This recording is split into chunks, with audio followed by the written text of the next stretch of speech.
All right. What's up, everybody? This is your girl, Sayna Wynn, and I'm back again. And I may be your friend, I may be your foe, I don't know. But all I know is that I'm excited to bring you another amazing guest that I just met at the Black Market, it's the National Black Market in Chattanooga. He hails from actually you said North Carolina, That's right. and but you are living in Atlanta. Milestone. So Miles, go ahead and introduce yourself. Let the people know who you be, and we'll get started. What's going on, good people? Yeah, it's Milestone, also known as the King of Cowboy. You know what I'm saying? Just the country rap tunes expert. You know what I'm saying? Entrepreneur full time, owner, CEO of FamilyMarket.com. Play for your fast boy, your classic needs, all that good stuff. You know what I'm saying? Shout out to everything horses, horse ranch as well in Lithonia, Georgia. You know what I'm saying? Anybody who's in the Georgia area, come out ride with us. You know what I'm saying? We have a good time, teach you all the essentials to be in the question. You did. Awesome. Okay, so you said a lot there. So you work with a horse ranch. You are a full time entrepreneur. You are a artist. Let's just start from the beginning. Like, how did you come about to rapping and just let's just talk. Let's see. Yeah, I'm a busy man. Yeah, so it started back in. So as far as music, I always had an interest in music. But like, I think that I started taking serious that when like I would say like 30, like my sister growing up was big on Jay-Z, and the first album I bought was Jay-Z Blueprint 2, and ever since then, like that was like, and that was all I had listened to back then. You know what I'm saying? Because I mean, I had to sneak to buy that just because like my parents were really too big on listening to rap. You know what I'm Hmm. saying? But like it was that, and then I think my sister had gave me the Black album, which is either she gave it to me or somebody gave it to me. But yeah, the Black album was like monumental because of me starting off. And, you know what I'm saying? I had my baptism at a certain time. I just started like I had a lot of confidence issues growing up due to some family stuff. You know what I'm saying? There's different things that I had got. I had to deal with that I didn't know how to deal with the time frame, and it did. It definitely played a big part of me. Just having a whole bunch of emotions and anger as a kid, like I had to turn to something healthy. You know what I'm saying? Because I didn't feel like I had nothing healthy Hmm. releasing. You know what I'm saying? Music was that, and I ended up also was in the band as well. So playing instruments also helped me to travel to work or travel the country too. You know what I'm saying? It actually helped me get here to Atlanta, and I can tell that story a little bit later. But you know what I'm saying? Like I just was into music since I was in middle school, and I just once I started rapping, I never put it down. You know what I'm saying? Of course, I was trash at first, super duper trash, but you know what I'm saying? Just worked on it, got better at actually song creating and arrangements and how to actually put together a project, all this stuff. You know, so I just worked on it on my own, like and just off of observations of all the people that I like listening to, just seeing how they do it, just you know, what I'm saying taking my own bits and pieces from it. That's awesome. That's awesome because I know, like with music, that it allowed you to have like a conduit or a release for all of your emotions as you were growing up. That's Mm-hmm. what you said. Okay.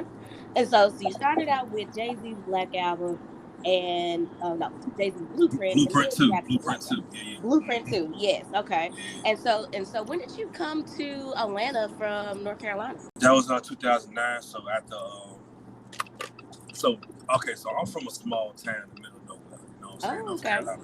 It's called Garrisburg, North Carolina. I literally grew up right next to a peanut factory. You know what I'm Oh saying? wow. Yep, right. Grew up next to a peanut factory. The damn the school I went to was a like the high school graduating class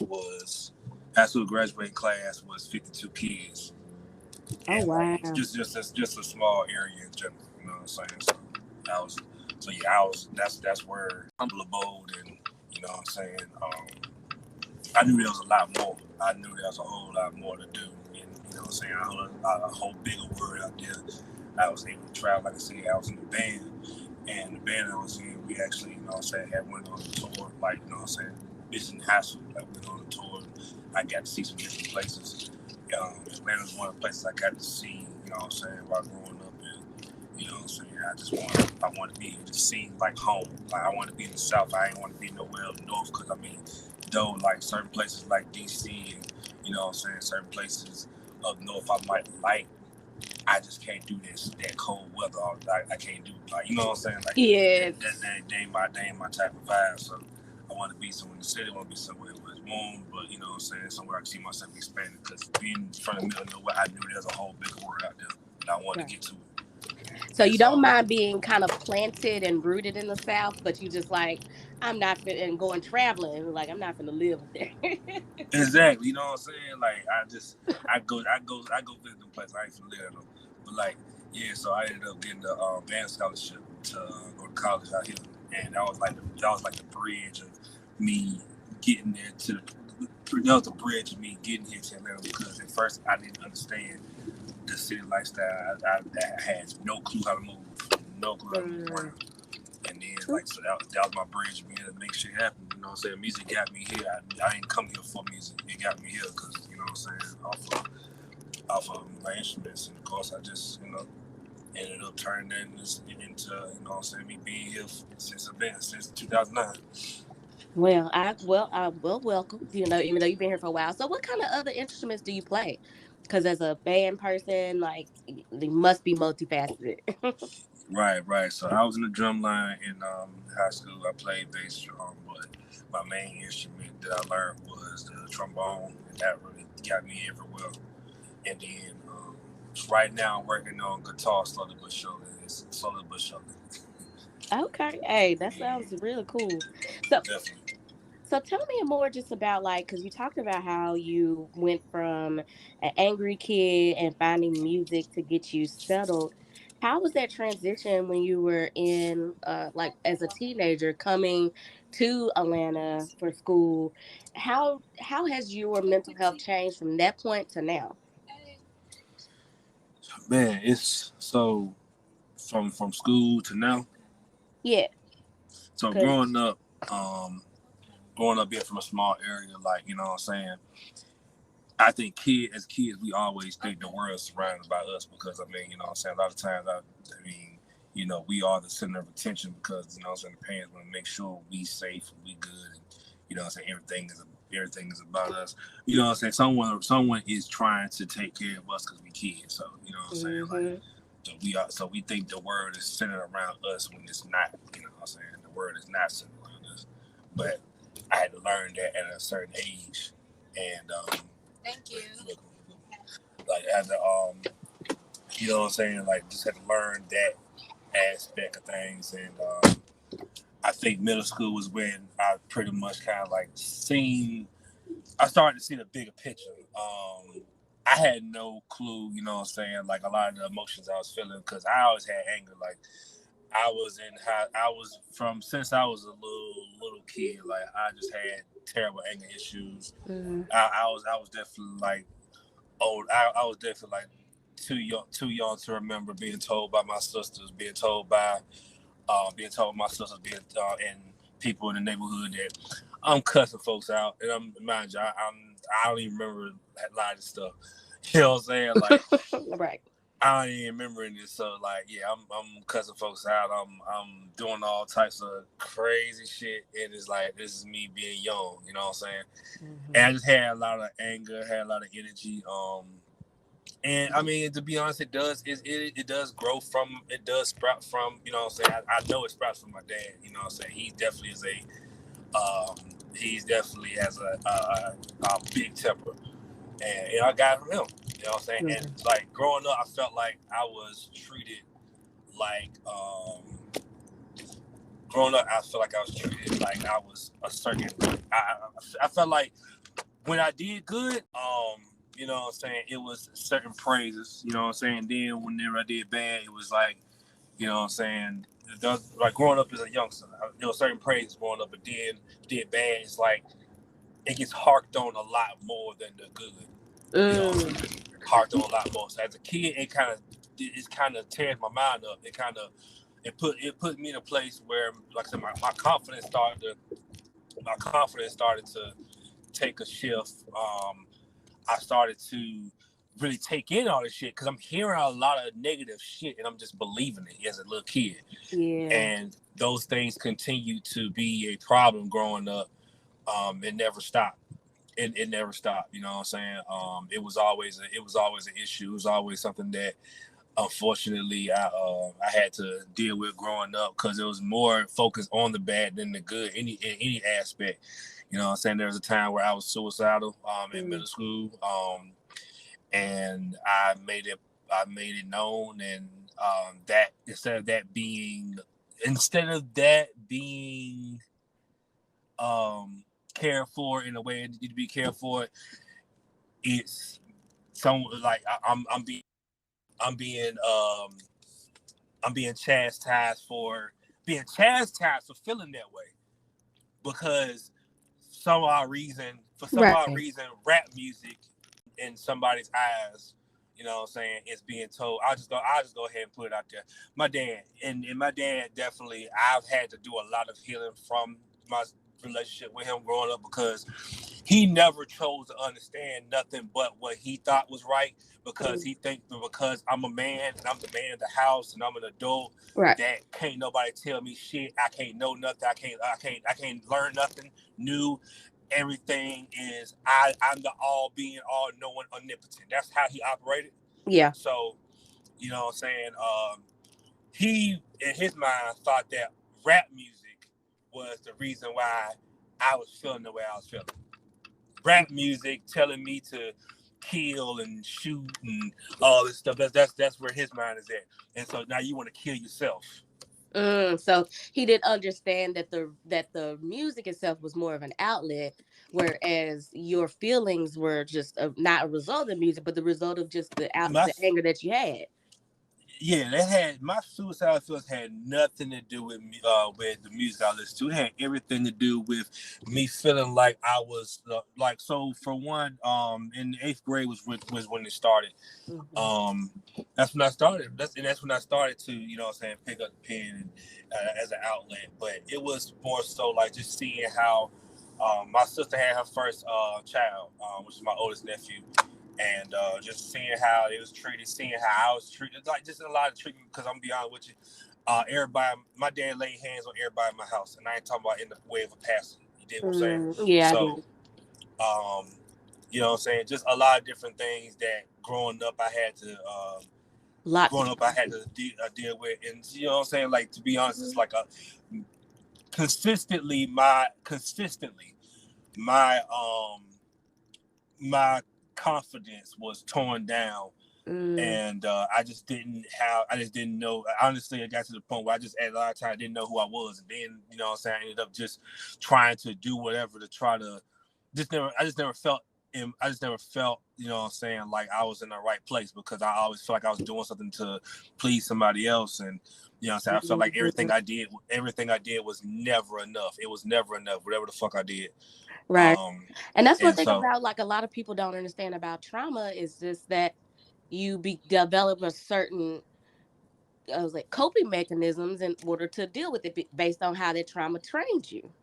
right. And my Hmm. thing was as I got older, and I got to, was able to get on to was able to get to school, and you know what I'm saying, as I got older, like I said, me still not knowing myself definitely had some issues with that because I mean you don't know yourself in the city, then you know what I'm saying, it's one of those things where if you stand for if you'll fall for anything if you stand for nothing. And Hmm. that was definitely the case with me, and fell a couple times because of that. And then you know I turned to two different I turned to alcohol, you know what I'm saying, as a coping mechanism, Yeah. and I also turned into lust, you know what I'm saying, and I see nothing wrong with, you know what I'm saying, occasional anything. It's when it becomes too much. It's when there's a overbearingly amount of a large amount, a large consumption of anything Yeah. where it's not where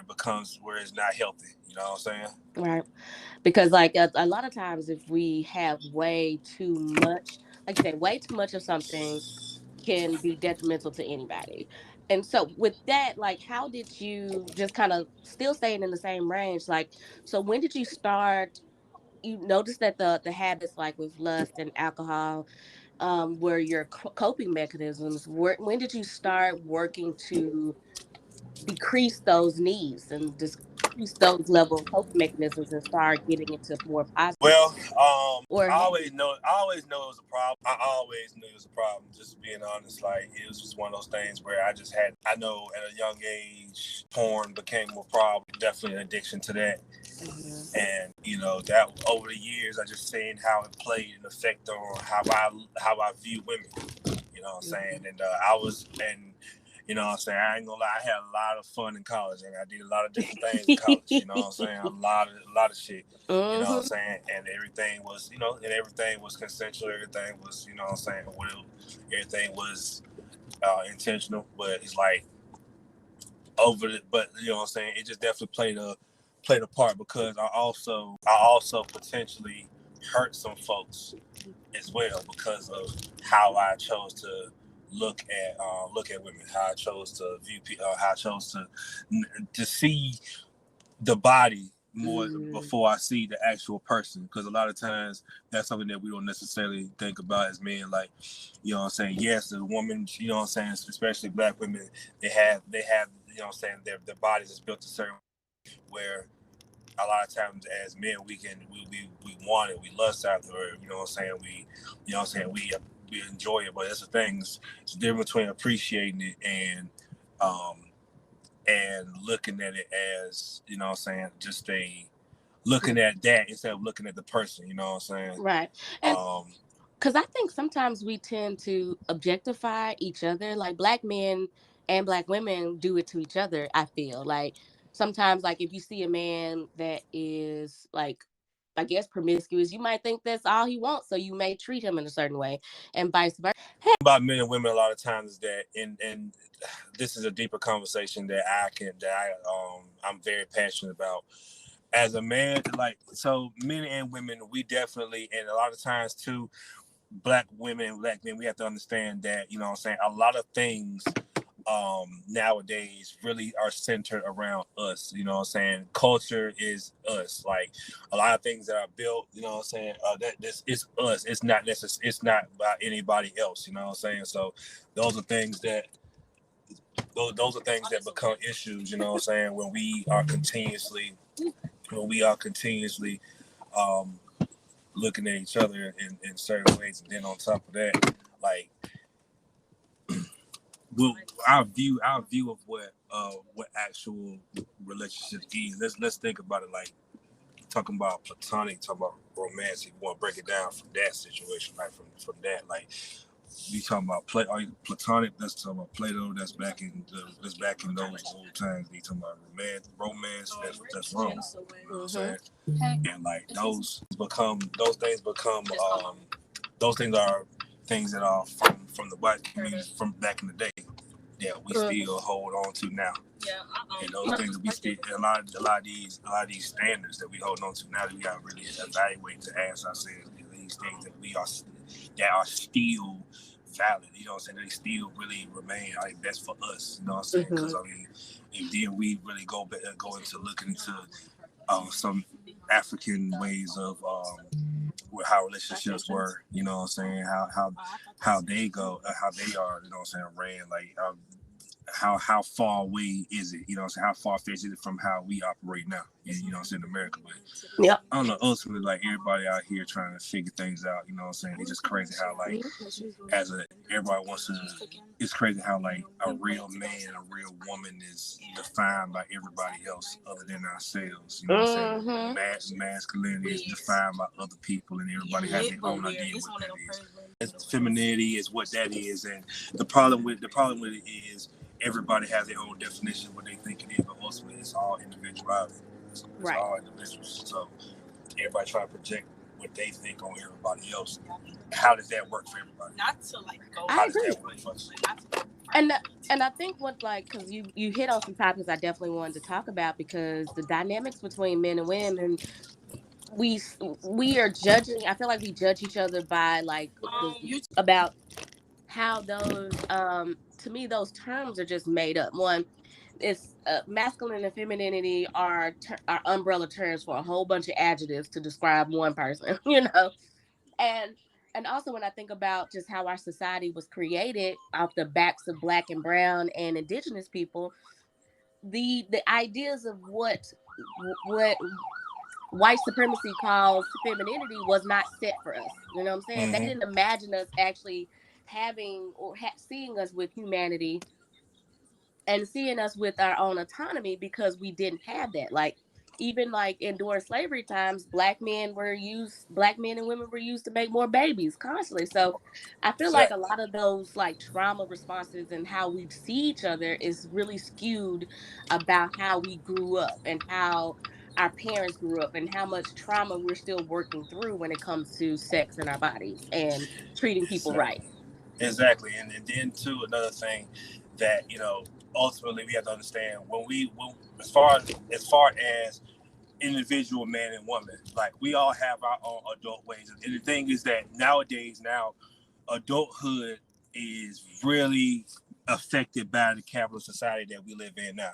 So and ultimately a lot of folks with that idea of what a man and woman is, what a relationship with each other is defined by someone else. It's defined by what we listen to, what we see, and we don't really have too much of a mind of our own to do these things. You know what I'm saying? To make Hmm. things happen. So that's something that I've observed, and then ultimately, what I'm saying, if we really let each other be and walk in our own purpose, we'll understand that some of what I'm saying, some people are good for us, some people aren't good for us, you know what I'm saying? And walking our purpose and being ourselves, being the individual will help keep us from certain individuals that may come to hurt us or may eventually hurt us, Hmm. that will affect the way that we operate when it comes to dealing with each other, because we have so many issues, what I'm saying, as far as men have issues dealing with other men, women have issues dealing with other women, you know what I'm saying, in regards to just coincide with each other. And then when it comes to how problem dealing with each other, it's always this.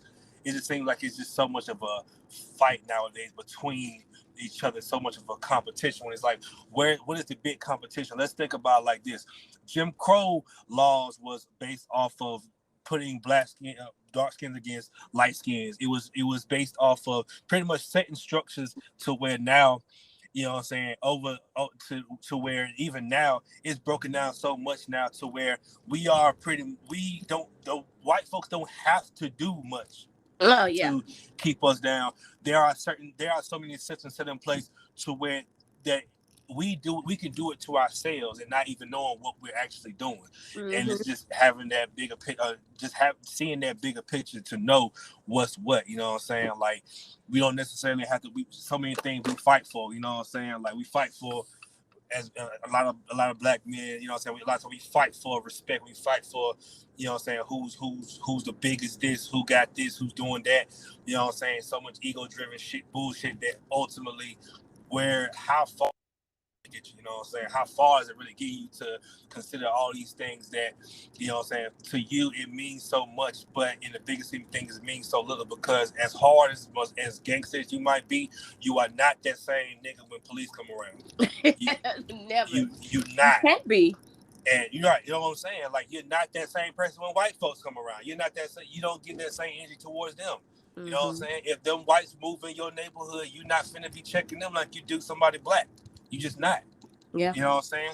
Like, and and and that's again comes down to what we were talking about, how we're ingrained to see ourselves and people who look like us as more of a threat than the actual perpetuators of a lot of the racism that is in our country. right, And because like it's strange when you said that, because I was talking to my friend today, it's just about how white people can go their whole lives and not see a black person, but we are raised to be aware of them, to how to function and how to traverse the streets when you're in white spaces, but not the other way around, because that would imply a level of respect that they don't have for us as people. when it comes to educating, like, hey, just treat this person like a person, or they may have a fear of you because of historical reasons or something. But they don't have to do any of that because they have that privilege and that benefit of doubt that they can walk through life and not have to worry about anyone stepping up to them a lot of the times, when especially if you're a white man. Mm-hmm. Mm-hmm. No, absolutely. And the thing is, and also, and then here's the thing too that I don't understand. Unfortunately, I'm just being real. Yeah. When it comes down to it, we have to really ask ourselves, um, are the ways that we operate, is that really best? Is that really best for us? So when I say this, it just needs to be, you know what I'm saying this from what I observe. Women have to understand, you know what I'm saying, just speaking in general and discourse, not everybody, but women have to understand that, you know what I'm saying, the lifestyle that you may want a lot of times that comes from, because I know I see a lot of women, I observe a lot of women who want a certain lifestyle, and they want a man to help provide a certain lifestyle for them, or a man is, it's a man's responsibility to take care of X, Y, and Z. Okay, cool. That you have the right to live in your purpose and live whatever that is. I just question how are they gonna get you when 10% of the world, or probably less than 10%, are millionaires. And then you want to talk about the black, if we're talking about black folks, there's a lot less than that. So, you know what I'm saying? There's a lot of people who aren't really able to give the financial support you may want like that. And then when we're and then it's like, okay, like as individuals, we see so much of us. You know, it's a lot more of us that are maybe thousandaires, that may be, you know what I'm saying, living check to check. Mm-hmm. How can we be able to see beyond ourselves, see beyond whatever it is we think we want, because society tells us we want this, to be able to to be able to establish something where we're building our own community, whether it's just with individuals, you know what I'm saying? We be single, we build shit as individuals, or you're in a relationship with someone where you're building something where it's actually with the purpose of making things happen, regardless of how the relationship goes. You built something where there's able to be an establishment now where you can live more a lifestyle and not have to depend on someone else, because depend on someone else, what happens when they decide to take that away from you? Then what do you Mm-hmm. have then? Where you gonna go then? You know what I'm saying? Yeah. And you know what I'm saying, it's just a lot of survival mode. Survival mode has really become normalized so much because of this capitalist society, and everybody's doing whatever just to get by, just to get a quick dollar, just to get any type of dollar. And you know what I'm saying, I don't knock nobody's way of getting money, but one thing I will say is, how far is whatever it is, how far is that gonna get you? Mm-hmm. And that's something that's one thing that I feel like, um, I just want more women to think about. Right. Wish more women could think about that, because ultimately, you know what I'm saying, yeah, you can have that temporary. I just seen it happen so much temporarily. Right. Yes, And a man can do certain things, but then when he falls off, he slacks off. You know why? mm-hmm. Because life happens, happens, shit goes up and down. Right. So And it's temporary a lot of times. Like it's not gonna be a permanent situation if a man can do a lot of things for you. Like, you know, what about y'all can do for each other? You can take what he has, bring together something you have, to where y'all could be able to make something happen on a bigger scale. Because maybe y'all will learn that maybe y'all not meant to be together, because maybe y'all don't have as much in common as y'all think y'all do. Maybe y'all might like each other physically. Y'all might think each other good in bed, whatever. But as mm-hmm. far as actually taking it to the next level of,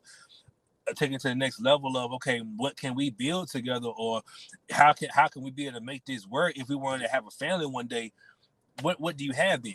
Right. Well, I think that comes into, just to give you the side of the story, because like, for in my head, and this is where I'm working on decolonizing my ideas of relationships in general, because like you Mm-hmm. said, we get caught up in the capitalistic society of it, Hey, Joe. and we don't think that, let me see, we get more caught up on what you can do for me and vice versa, because at one point marriage was not even really a great deal for all, because like women Mm-hmm. had to get married in order to have property.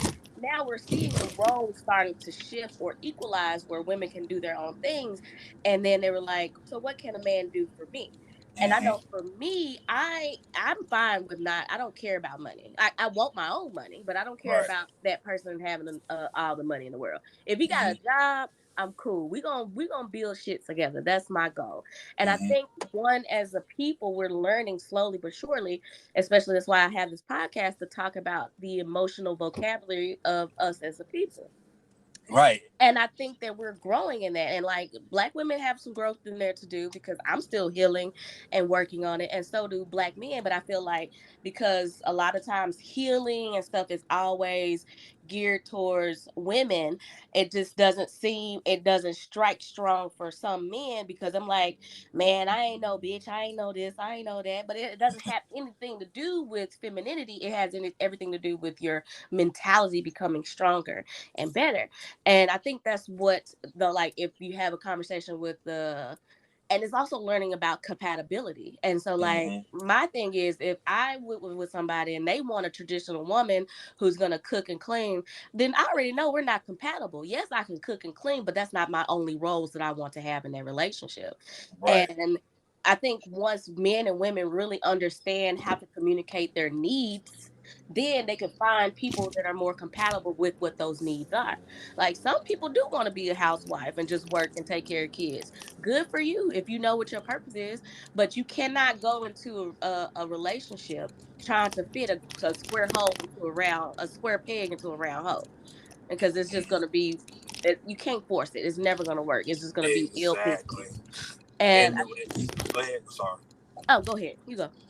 No, I was just want to say like like you said the right thing as far as like decolonizing what you like your thoughts and beliefs on relationships because ultimately like so if just I did some research on this just dating back like marriage was originally um like two families that had farms and had land that it felt like um you know what I'm saying the husband and wife could be like you know what I'm saying they had it was families that was around you know what I'm Hmm. saying in their communities if there was land that they feel like could merge with each other to where you know they could be able to build more off of that land that was more so a deciding factor it was more so dealing with, you know what I'm saying, growth, you know what I'm saying, things of that nature. And then of course if we go back in time, yeah, there's a lot of things that women wasn't allowed to say or do, a lot of powers that women didn't have, you know what I'm saying, because of the way that the world worked back then and you know that's dating back to all types of different mindsets and standards and all that. But like yeah, I mean ultimately we're it's this is really I just feel like ultimately our idea of what relationships is very outdated. Yes. It's just very outdated, and I don't understand why we continue to hold on to these outdated ideals. We will change everything, like we change our thinking towards everything except that. You know what I'm saying? And you're right. There's a lot of I think a lot of dominant energies because I've come across some women too who you know what I'm saying have problems with seeking therapy because they're just it's the stubbornness you know what I'm saying? So it's whether men or women, and there's a lot more men who are stubborn like that, where they believe that it's a sign of weakness, and it's that false sense of you know what I'm saying of dominance and false sense of establishment and Hmm. and strength that makes somebody think that you know you don't need therapy. It's like ultimately like you know what I'm saying you don't need healing because I mean ultimately when it comes down to it like even folks who are together like they still need some help in regard like they still need therapy too because they still need help in regards to the discernment of the decisions they make. You know what I'm saying? They still you know because nobody's perfect. We all you know what I'm saying we all need growth in that manner. But Right. like, yeah, these are just very outdated. They are very outdated ways of thinking. That's why you have so many divorces nowadays. You have Hmm. so many folks who are so many broken homes. A lot of baby mamas, baby daddies. A whole bunch of folks who are out here. You know what I'm saying? Like making families and not keeping them together. You know what I'm saying? And ultimately, like if we really think about it, are these ideals of what a relationship is? You know what I'm saying? Or what it was back then is that really what's happening what is that really what's best for 2023. Right. And I agree because there are a lot of the ideas are super outdated. And I feel like when there's like, because we talked about masculine and feminine and these podcasts and stuff like that, I think these are some men that get that from the some of those white men, because I'm gonna try to say some because I know it's not all. And Mm-hmm. sweeping generalizations tend to hurt us more than anything. So some black men I feel like still seek to hold some whatever white supremacy has, and then is what some men fail to realize, that white supremacy is never going to be for blacks. They want us to model it because it creates more people on their side to push their agenda. But when it comes down to push comes to shove, if a white person, powerful white people do not want poor people, nor do they want people of color in their ranks. They Right. damn near don't want women, but they let them alone. And that's one of those ideas I think that we keep pushing forward when we bring up all these ideas of the marriage, and the woman does this and the man does this, but it takes out so many opportunities for men to have like compassionate energy when it comes to their children or their themselves or other Mm-hmm. people and their emotions. And that's something it seems like you have been working on to decolonize by doing things differently, I seen it firsthand. I mean, right, right. that was a thing. I mean, my mom worked too, but she definitely was in charge of raising the kids, and she was in charge of the cooking and what I'm saying, the cleaning and stuff. Which of course that was passed down to us as kids to make sure everything clean. So, yeah, that was something that all he had to do was work. What I'm saying, get his big piece of chicken, and what I'm saying, he gets his big meal. He gets his table set out for him, and he lays in his bed and watches TV till the time to go to sleep and work again. That is the life that is what manhood was for him, and it's just like, so now if there's a time frame where you needed to cook something, you don't know how to cook a damn thing. You can't cook an egg. Yeah.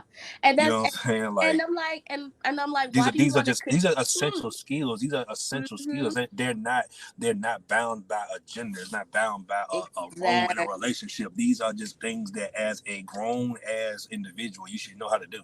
Exactly. And you should want to do it, Mm-hmm. because like I look at my brothers, like we were raised pretty egalitarianly. Like my daddy Mm-hmm. worked, but then my mom worked. But then she taught us how to cook and clean, vice versa. And so it was so that way they wouldn't be going into the next house not knowing how to sustain themselves from lack of education, lack of ability or a competence. Because thing is, not everybody gets married, not everybody can find a significant other. So how are you going to take care of yourself? And I think that's one thing with white supremacy and patriarchy. It set men up to fail because they thought they would never ever be having the opportunity where they have to be equal to a woman or a black person. It passed on these mindsets of, I don't have to learn this shit. I don't have to have these emotions because I'm going to have somebody who's going to piggyback off those emotions regardless. But that's not living a whole life. That Right. So let's kind of get back into just you, because I'm sorry, we went off on a tangent, but No, that's we why this did, is but named. but that's my thing too. Like, I'm very passionate about these conversations because it's just so much that this so-called cycle of love is, and so the relationships is. There's so much that comes down with that individually and Mhm. and together, and it just creates this cycle of broken homes. It creates a cycle of codependency on others, and ultimately it boils down to the individual. You know what I'm saying? Like, how much do you love yourself? Do you trust yourself? Are you, these are just, this is a conversation I'm very, very passionate about, because a lot of folks don't even know what it means to love yourself. They don't know what love is. They think love is just romance, or just, what I'm saying, Sex with just, or what I'm saying, kissing and hugging and all that stuff they see on TV, when they know that love is actually a light. Love is an energy. Love is something that, what I'm saying, can flow through you, can be in you, where it can attract some of those good things, some of those positive things that you actually want in life, that you want to attain, and what I'm saying, actually attract a community. It's an energy. You know what I'm hmm saying? and it's Yeah. also it's an action. It's not just it's Right. a verb. You love yourself and you love others. And I know, like, one of my family members, she's like, she respects those who respect people who respect themselves. Yeah. And you have to be able to, and having conversations that are difficult is, to me, is still an act of love, because I'm not trying to, because when I'm kind of jumping, so forgive me. No, So go I ahead, go feel ahead. like honesty is like love. Like you Hmm. go ahead and be real with me. Tell me what it is, and tell me what it ain't. That way, if you care and love me enough, you're gonna let me know what it is and what it ain't. Instead of the lying, which is a manipulation, which is trying to hold some type of level of superiority over someone. But just being honest and being real, that's like my hope in having my own relationship is just being straightforward and honest. Because I believe that honesty is only temporary, especially if you are in the right mind and spirit to hear it.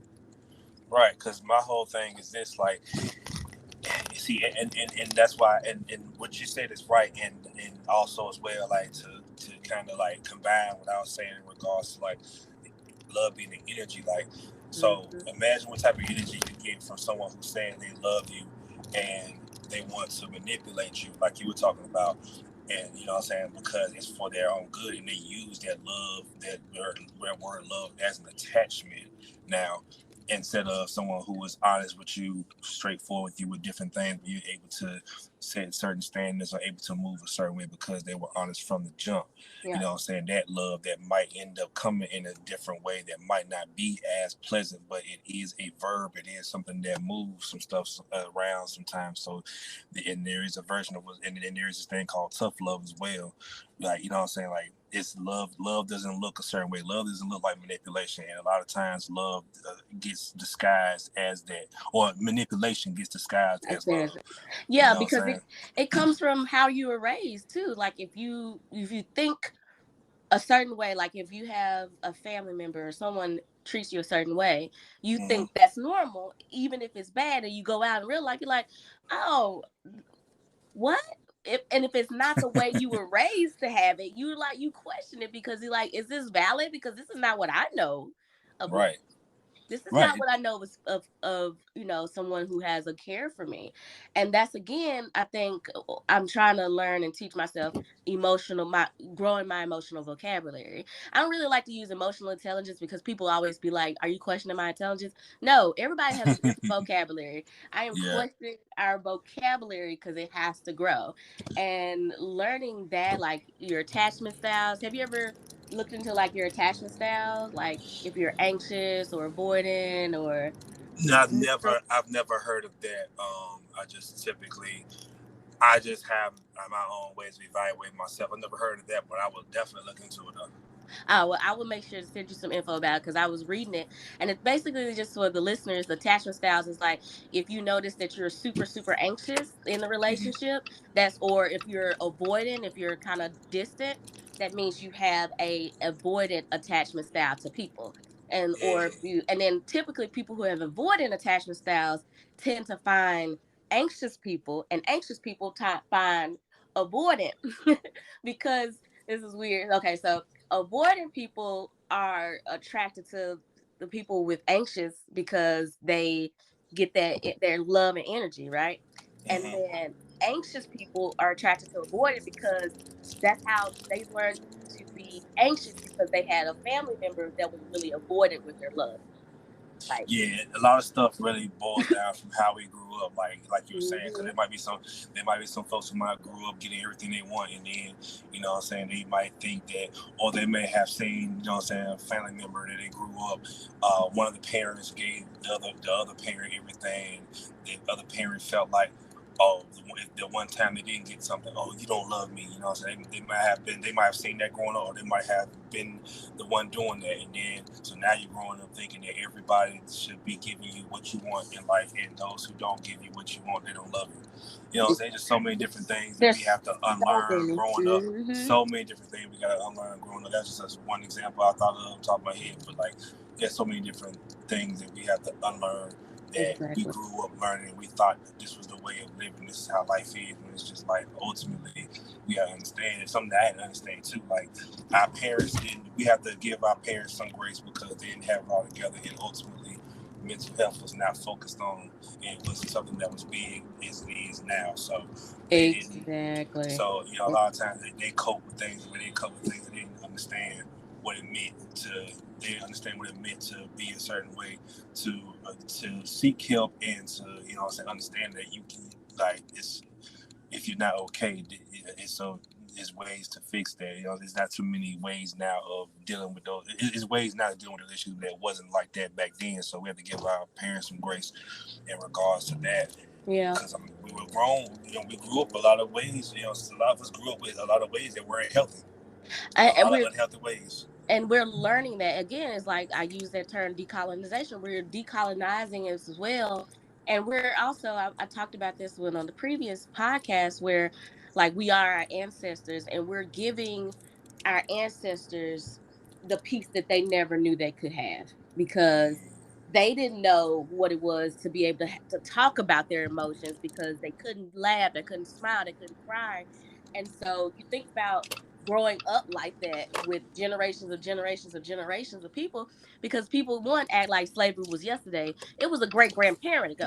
So it's not that long and therefore that generational raising and the raising of us as children is still within the way we were raised, and so we have to break those cycles, and we're starting that by having conversations like this. And Absolutely. can I ask you just a question? If you don't want to answer, I understand. Like, can I ask, like, where are you now with your father and your relationship, knowing that a lot of his toxicity was perpetuated into you as a black man?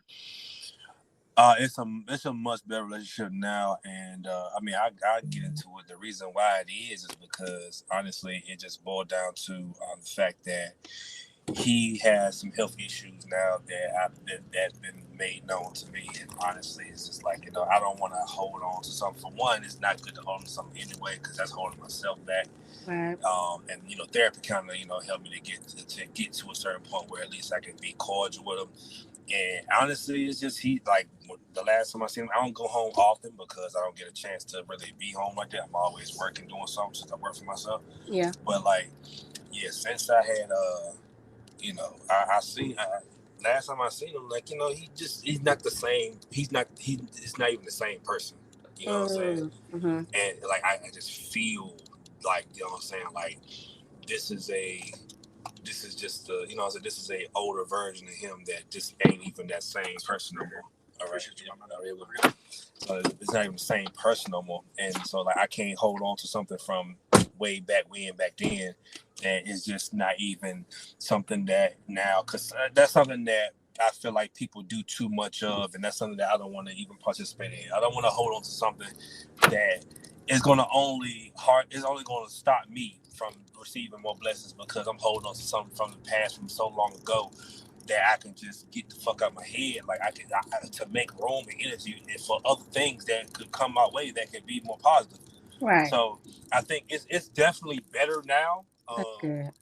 It's what I'm saying, but ultimately he's never been the most he's never been a person that's been open, what I'm saying? He never expressed his feelings. He never was, what I'm saying? So it's getting to know him is just pretty much I can only get to know him from things that I've been told from other family members, you know what I'm saying? But Mm-hmm. also as well They, just seeing how the women in my life, because I mean growing up my mom, my grandma, my sisters was very and one of my cousins was like very very instrumental in me growing up, and just seeing how conversations that they've had with me in regards to how I need to forgive him, how I need to, what I'm saying, how pretty much it affects them, and I'm just like, even though this is my life and I don't owe nobody nothing, I still hold that their opinions hold weight to where it's like, all right, let yeah. me at least make this attempt, even though I tried it before,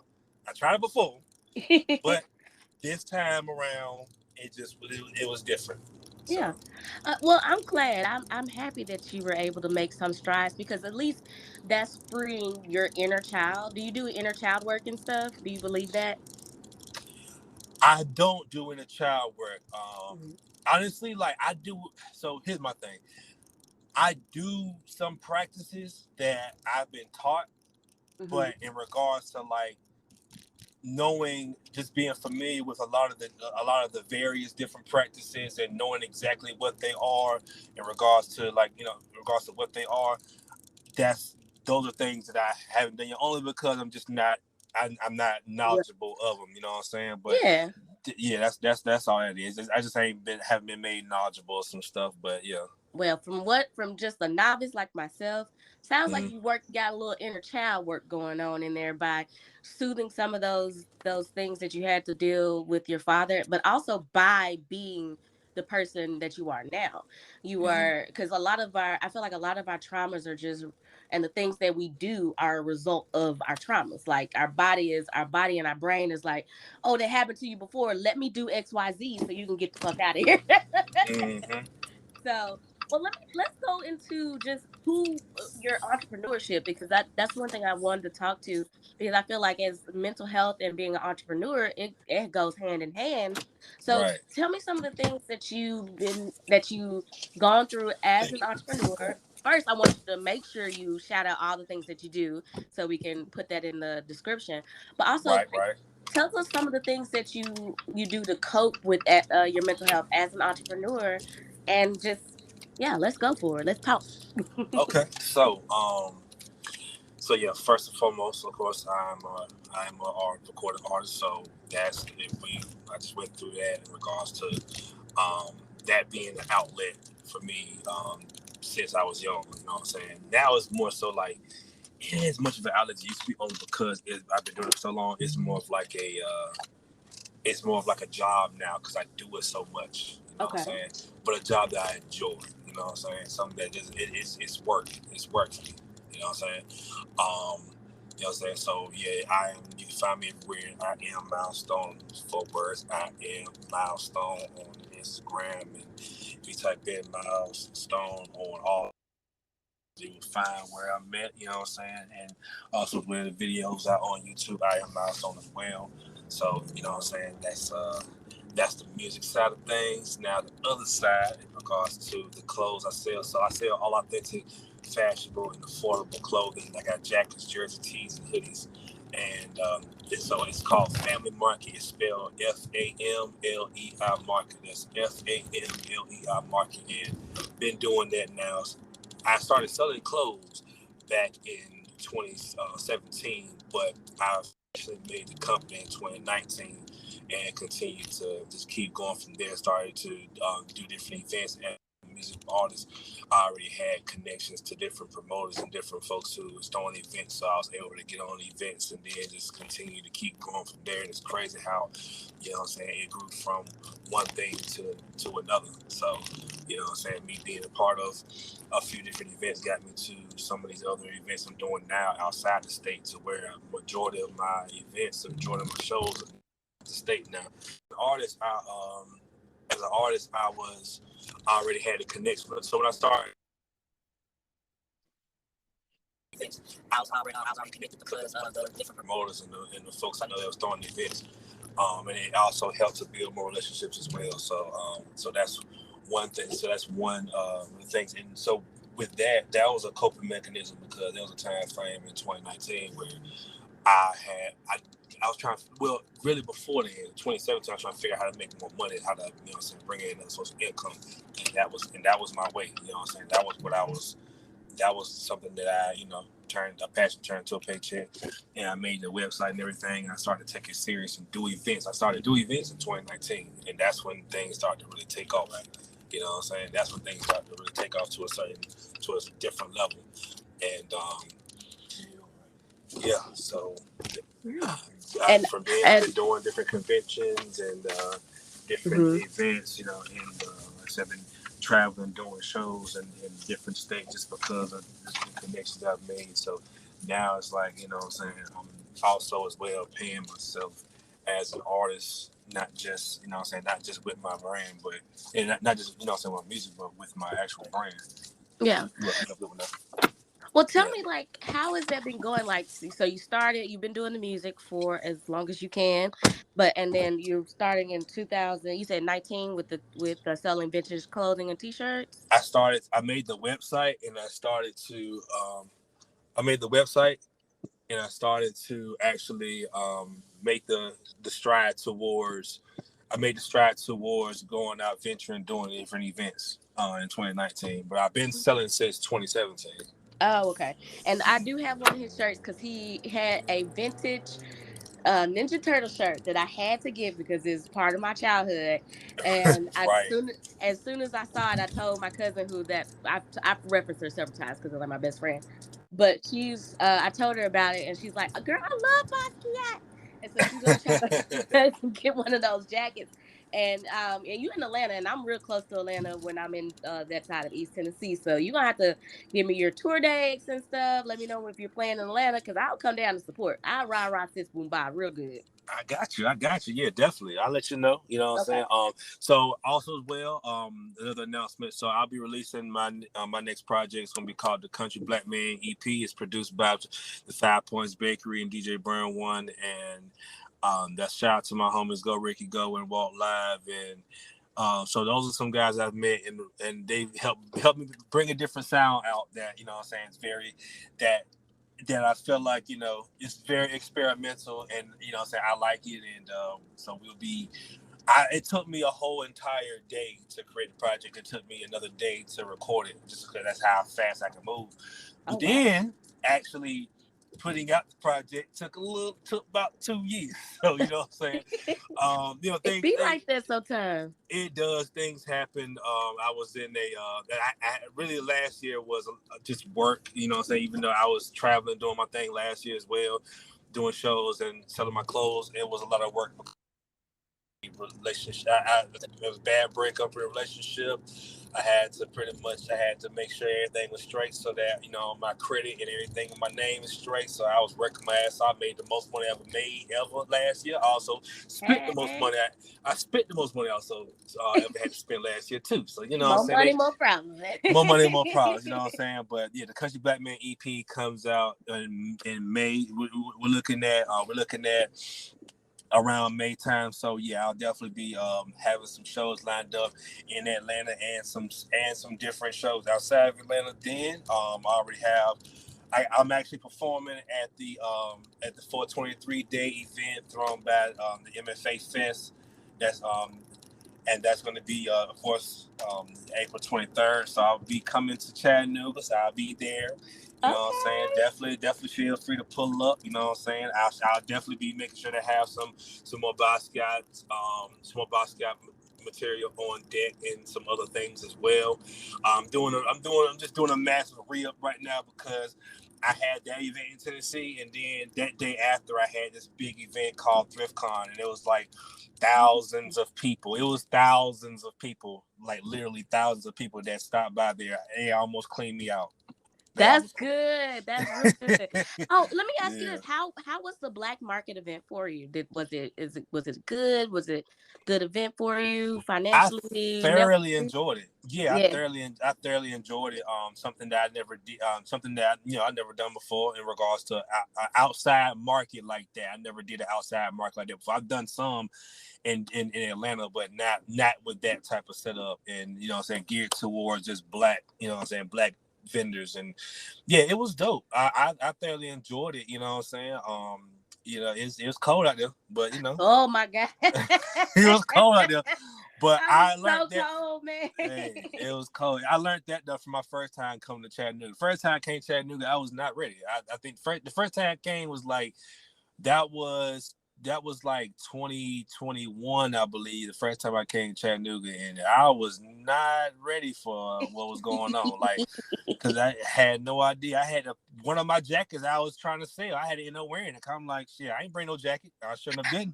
Right, and the I, thing is, it's not is yes, Chattanooga has some bipolar weather, but that was almost. Oh, sorry to use bipolar. It has some up and down weather, but mm-hmm. that was the most down that because it was supposed to be warm, and then we had this random ass cold front, and I was like, is this winter? Because I felt like honestly, I felt like it was nothing but the devil. Because God, the devil knows that black people don't like to be this cold. Like we do not Mm-hmm. like to be this cold.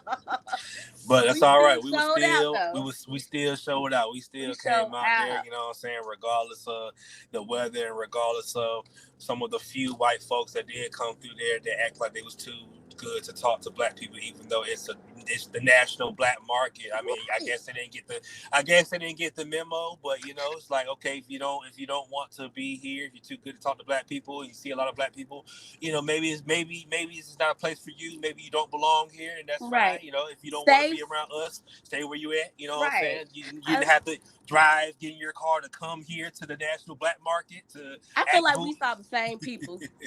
I think Yeah, we I saw think the we did same too. people because I it was think we just did too. Yeah. yeah, it It's, was a group of these three guys. I was like, they didn't even stop, look past, go, but they were looking like we were about to jump. I was like, dude, you safe, you good. We ain't finna harm you. We trying to make money on me.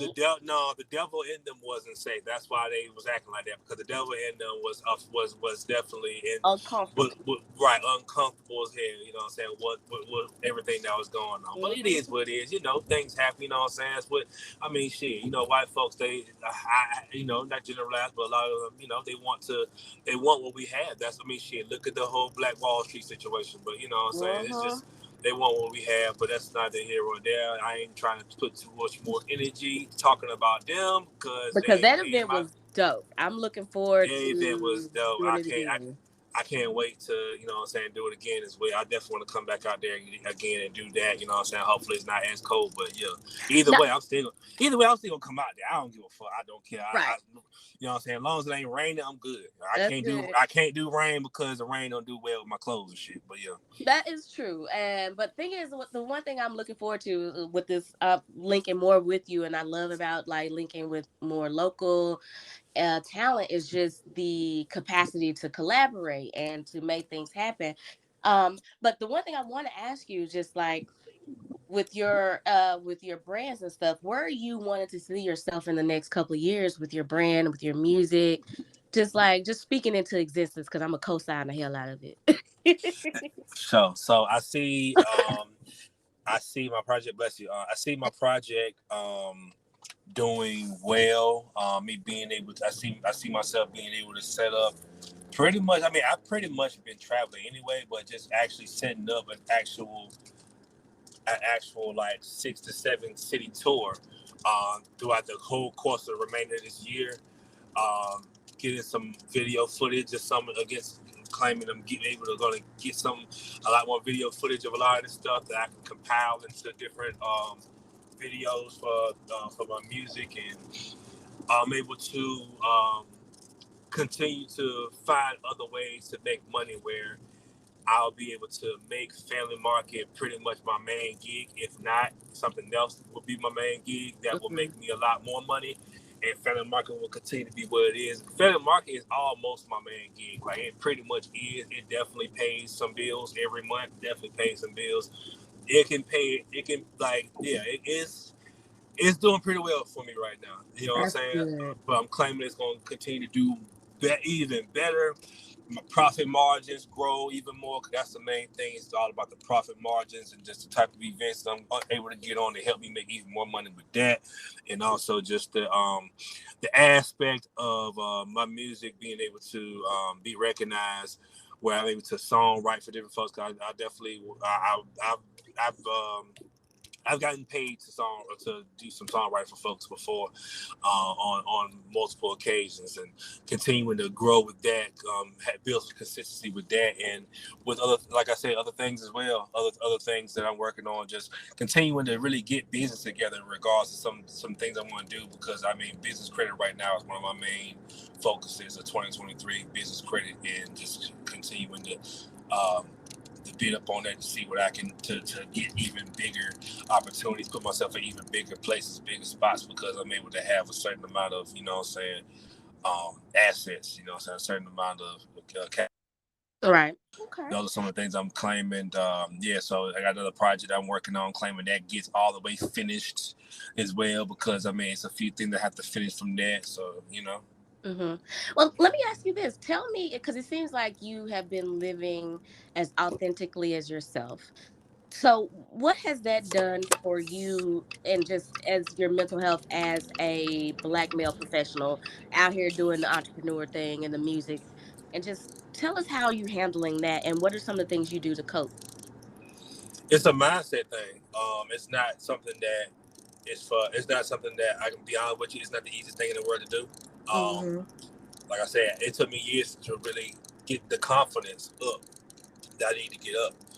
Like I really wasn't even letting a lot of folks even, I was really even sometimes ashamed of the music I was making just because I just wasn't confident. You know what I'm saying? In the music I was making, I wasn't confident in self. So just growing more confident, and also as well, like didn't, I felt out of place sometimes because of the school I went to. I went to school with a lot of privileged kids, and I wasn't that. That wasn't me. So, me being a country boy, my accent is way thicker then than it is now. But I was just ashamed of who I was, and you know what I'm saying, where I was from. You know what I'm saying, I didn't embrace it. When I started embracing it, and when I just started to just live in my path, live in my purpose, and understand that anything that actually is for me, it's not going to be so much of an energy exertion to go and get it. Like, yeah, it might take some time. It might be some work, but there'll be some things already established in the meantime, between time, to let me know I'm on that path. Some things I've tried to obtain, whether it was some friendships, bonds, or whether it was some actual things, accomplishments or whatever, like things that require a lot of effort. There's a thing where I wasn't allowed to keep because I couldn't keep up with whatever it was. I tried to pretty much, you know what I'm saying, cheat the process when this doesn't work that way, and try to go into lanes that wasn't my own lane. And it takes time to understand what that is, and it's all mental. It's mental first. It's understanding the love of self. You gotta love yourself enough to love and know who you truly are inside, and to attract the right energies. You know what I'm saying? Where you have the community you want to have, and you just, you know what I'm saying, hone in and love yourself so much where you continue to focus on self and ask yourself, you know what I'm saying, I'm an advocate of talking to yourself. I don't give a fuck. You know what I'm saying? Right. I have It's to talk like to myself all the time. no wrong with it. You know what I'm saying? Mm-mm. And it's like asking yourself questions about, you know what I'm saying, what do I want to do? Where am I being? Of course, it's a thin line between overthinking and thinking enough, but you know what I'm saying, just be able to process things, evaluate self, to see who you are and live in your purpose, live knowing your identity and being 100% you, where, you know what I'm saying, you attract the things that you want, you attract the things that you love, and the things that's just naturally for you, instead of attracting things that just may come just because of the where you're at in life right then and there. Like, you know what I'm saying, and a lot of that happens. There's a lot of that happens, just being honest. You know what I'm saying? A lot of that happens. I've been someone who has, I'm definitely have experienced that. You know what I'm saying? But me loving myself enough to be myself fully, 100%, has attracted so much to where now it's like, yeah, I might not be, you know what I'm saying, where I was at before in certain ways, shape, form, and fashions, like where I was in some bigger studios before, I was around some bigger artists before, I was doing this, that, and the third. Yeah, that's fine. That's all good, all fine and dandy.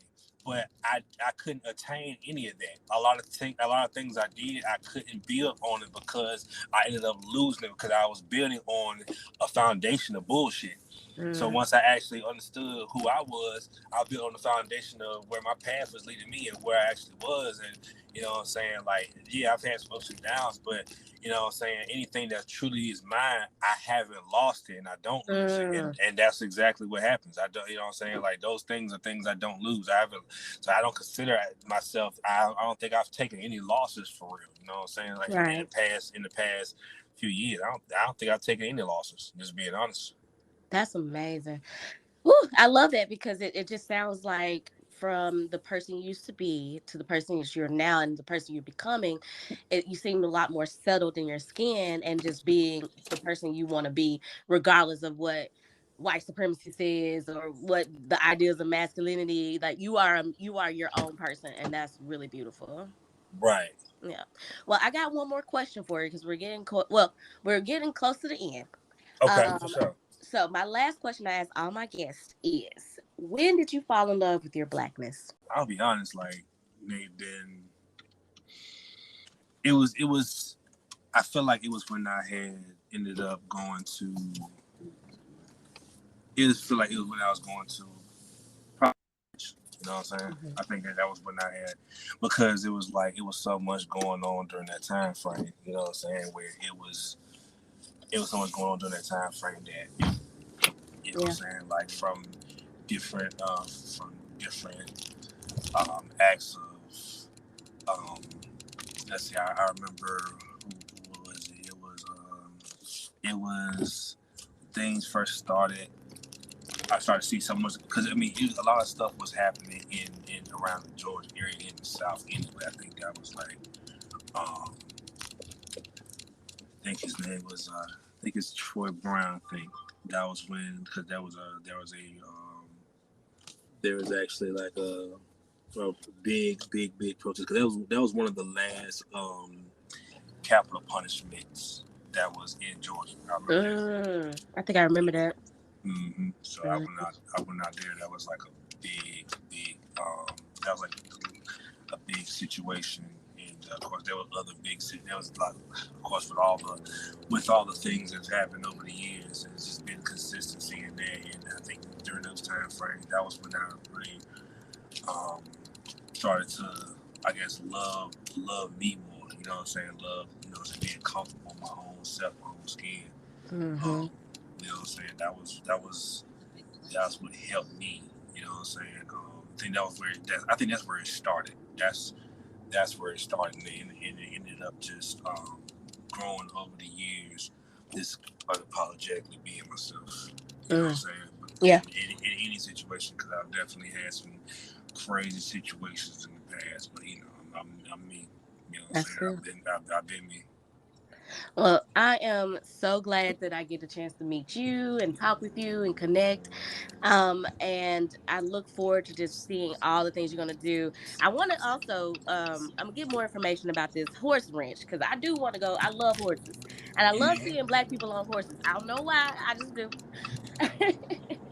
But I will definitely get that. I mean, we are the originals. You know what I'm saying? Like, Exactly. Like yeah, I yeah. love seeing it. It's just so amazing because I feel like it was like part of that was our history as people came over to America, and then we were made not to like it. But now I love that we're reclaiming a lot of our roots and being like, hell, I can farm, I can ride a horse, I can do all this because there's nothing unstoppable for being a person. So Definitely. And so yeah, that's ET Horses 2022. That's the Instagram. Shout out to Everything Horses. So the lady who I work with, she actually is a nonprofit organization that is established to helping kids with autism. Actually, so the horses more so the horses they do very well with kids, adults too, but mhm.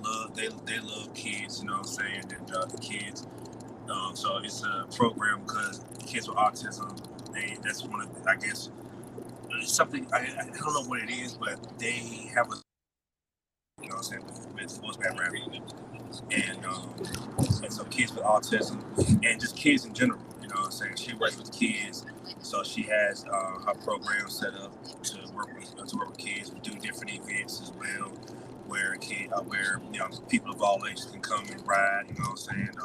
But on the ranch, we can go out to wherever. On the ranch, is 40 an hour, and everybody and there's a lesson given on the basics of being an equestrian. So yeah, that is the experience that is everything horses. You know what I'm saying? Shout out to my partner Gwen. You know what I'm saying? That's the lady who she's been a cowgirl for a minute. You know what I'm saying? She knows her stuff, and she's taught me a lot of different things about horses, about riding them, taking care of them, all types of stuff. Because it's a very very expensive thing to do. And you Right. know what I'm saying? And folks now very expensive, and it's an experience that I think a lot of people need to get because honestly, a lot of us we spend too much time in four walls anyway, getting outside. You know what I'm saying? Being in nature. You know what I'm I agree. saying? That we need to do more of that, and that's one of my ways of doing it. So yeah, I'm there every week, and anyone who is listening that wants to book, if you're in the Atlanta area, you know what I'm saying, the ranch is in Lithonia, which is on the east side. Anyone who wants to book. You come out there, have a good time. You will definitely enjoy it. You know what I'm saying? We got it's a smaller ranch. So we got 3 horses right now to choose from. And yeah, I mean, and we have two quarters horses and one walker, a Tennessee walker. And the Tennessee walker, that's my favorite horse. Um, Oh, that sounds yes, awesome. Well, I'll make sure to link everything in the description below. for And sure. that way we can also make sure everyone knows about everything horses. So I think that's amazing. Well, Miles, I think we've come to the end. I don't know if you want to spit something or whatever. I know you're busy, you're doing your double duty. Yeah, Or yeah, yeah, I am. I'll be more than happy to put your stuff in the description and make sure to support you on, are you on like every music platform and everything? I am, yeah. I'm on all streaming platforms right now. You know what I'm saying? You just type in Miles and Stone. Hmm. I'm there. You know what I'm saying? I'm on all streaming platforms. Actually, I got something that's going to be a new single that's going to be dropping this Wednesday. And so that one is that's gonna be part of that EP I was talking about. So that single drops soon, then the video drops shortly after. So and the video's amazing. We actually was on the horses as well in the video, so you'll be seeing a lot more of me on the horses. I'll definitely shoot you the link of the video when it's out. You know what I'm saying? It's gonna be. Please. I got you. I got you. Yeah, it's gonna be dope. I got a lot of great stuff on the way. But yeah, that's where you can find me at. YouTube. I have different performance visuals on YouTube. Different freestyle visuals I've done as well. I've been doing this, so I definitely want to highlight those visuals. You just type in "I am milestone" forward "I am milestone" on all three platforms. You'll see Okay. it all. You'll see it all. You know what I'm saying? Awesome. Awesome. Well, thank you so much for your time. I want you to be safe out there, doing your thug thizzle. And if do you have anything else you want to say to everyone before I let you go? So yeah, as I mentioned before, I am milestone. You follow me at Family Market, FAMLEI Market, and then also the website we have familymarket.com. Um, about me is you know what I'm saying? I am who I say I am. So anyone who is in Georgia, tap in. You know what I'm saying? You know what I'm saying? I talk to everybody who talks to me. You know what I'm saying? I'm an artist, but I'm a person first. You know what I'm saying? Before anything else. And also as well to everybody, you know what I'm saying? Put love first. You know what I'm saying? Put love first regardless of what you do. You understand? I love is more than just the romance.